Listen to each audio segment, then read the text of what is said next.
when I was in high school, I used to be bored out of my mind when I would sit in classes and listen to my teachers talk, and I could not focus. So I literally would sit, like, for example, I would sit in my pre-calculus class, which I tried to skip, by the way. I tried to skip pre-calculus and go right to calculus, but they told me I didn't have enough trigonometry in my education to that point, so I couldn't do that.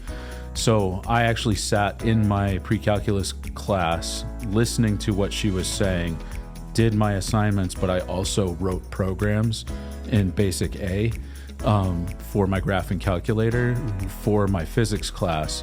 So anytime she introduced a new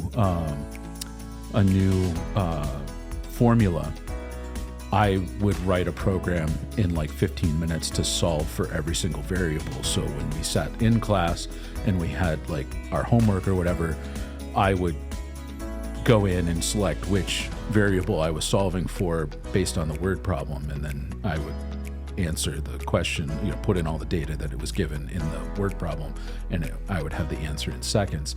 And she was fine with that as long as we flipped over, like we could even use it on tests. So like on my tests, I would flip over the book or the whole packet of the test and write the programming code on the back from memory, because I wrote it, so I knew how it all went together. So, and like I said, by the end of the year, I got used to writing these programming codes to solve for any variable in minutes. It would take me minutes.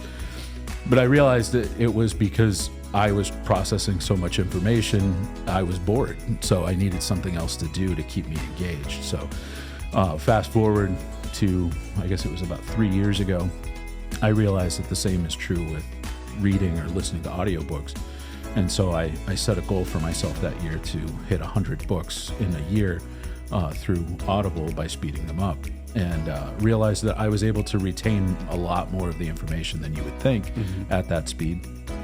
And it actually kept my attention. So, I would be working or doing something that largely was in isolation, and so I just put in my headphones and just listen. And so, like I said, I think the first year I ended up reading 122 books. The next year it was like 150 or 162, something like that.